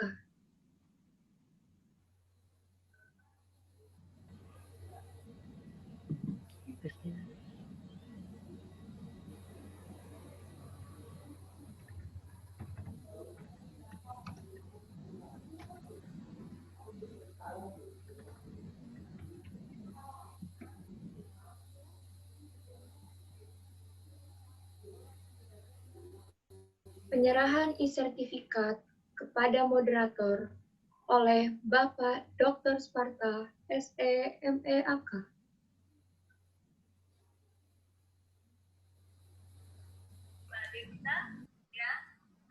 Sudah bisa diakhiri ya, Mbak. Oke, terima kasih kepada Mbak Ana.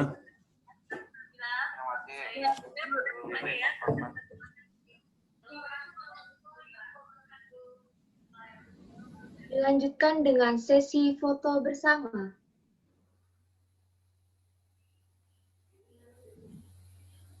Satu, dua, tiga.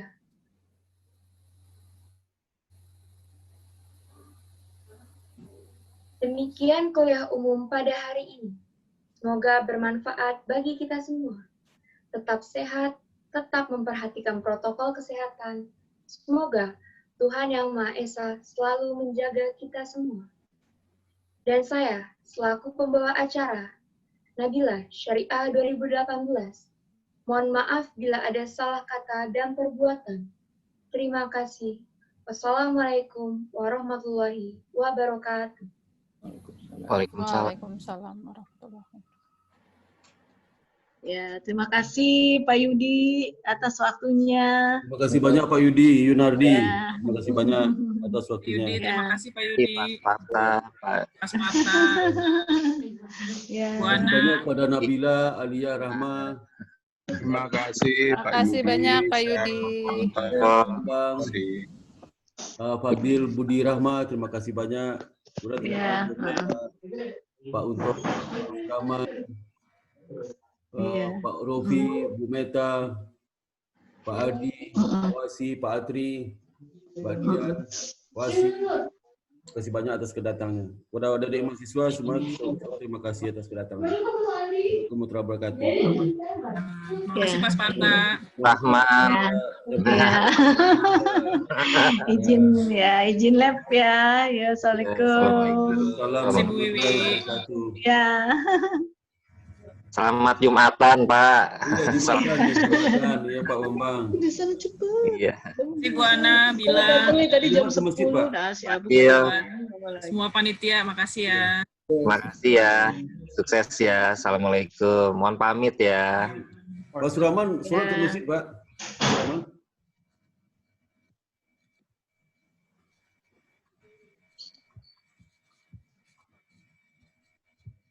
Halo Pak Sparta. Ke masjid sholatnya enggak? Kenapa? Pergi ke masjid sholat Jumat. Ya, ke masjid. Oh, saya di sini tutup, Pak. Oh, oh yang masjid yang ada game itu ya? Iya, iya. Oh. Kemarin buka terus tutup lagi. Tapi Iya, buka iya. lagi. Tapi ngiri juga saya sampai ke jalan, waduh ngiri juga saya ramai, Ya, Pak. udahlah, Pak. Tahan dulu aja. Stay at home. Iya. Oke, see you. Thank you Pak Sparta, Bu Puspita, Bu Wiwi. Sama. Terima kasih Pak. Ya, terima kasih Pak Yudi, terima kasih. I miss you forever. Ya. Izin live ya. Iya. Saya izin live ya. Makasih. Ya, Pak Assalamualaikum. Puspita. Saya izin live juga ya.